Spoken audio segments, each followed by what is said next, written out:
ಬರಲಿ ಎಲ್ಲಿವರೆಗೆ ಹೋರಾಟ ಲಿಂಗಮ್ಮನ ಮರಣಿಗೆ ಮೂಲಭೂತ ಸೌಕರ್ಯ ಬೇಕೇ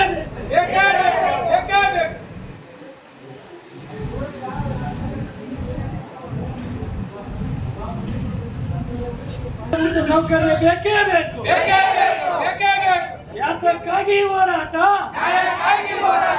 ಯಾತಕ್ಕಾಗಿ ಹೋರಾಟ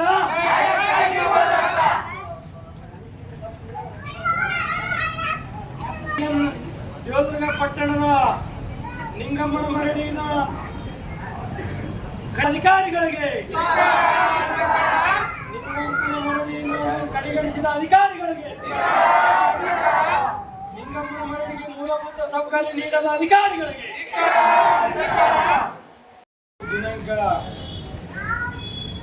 14/7/2025 ಇವತ್ತೇನು ದೇವದುರ್ಗ ಪಟ್ಟಣದ ಲಿಂಗಮ್ಮನ ಮರಡಿಗೆ ಮೂಲಭೂತ ಸೌಕರ್ಯಗಳನ್ನು ಒದಗಿಸದೆ ಕಡೆಗಣಿಸಿದ ಅಧಿಕಾರಿಗಳ ವಿರುದ್ಧ ನಾವನ್ನು ಹೋರಾಟಕ್ಕೆ ಇಳಿದಿದ್ದೇವೆ.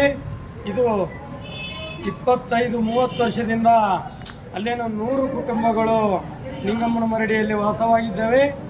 ಹಾಗೂ ಅಲ್ಲಿರ್ತಕ್ಕಂಥ ಮಹಿಳೆಯರಿಗೆ ಶೌಚಾಲಯ ಇಲ್ಲ ಮತ್ತು ಅಲ್ಲಿರ್ತಕ್ಕಂಥ ಯುವಕರಿಗೆ ಅಂಗನವಾಡಿ ಇಲ್ಲ, ಶಾಲೆ ಇಲ್ಲ, ರಸ್ತೆ ಅಂತೂ ಮೊದಲೇ ಇಲ್ಲ.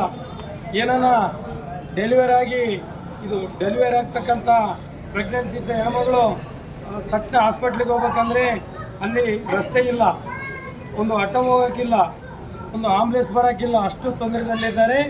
ಉದಾಹರಣೆ ಮೊನ್ನೆ ರೀಸೆಂಟಾಗಿ 1 ತಿಂಗಳ ಹಿಂದೆ ಒಬ್ಬ ಹೆಣ್ಮಗಳು ಪ್ರೆಗ್ನೆಂಟ್ ಇದ್ದರೆ ಆ ಹೆಣ್ಮಗಳು ಆಸ್ಪತ್ರೆಗೆ ಗರ್ಭಹಿಂದು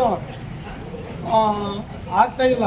ಹಂಗಾಗಿ ಆ ಹೆಣ್ಮಗಳು ದಾರಿಯಲ್ಲೇ ಡೆಲಿವರಿ ಆಗಿ ಮತ್ತು ಕೂಸು ಡೆತ್ ಆಗಿದೆ.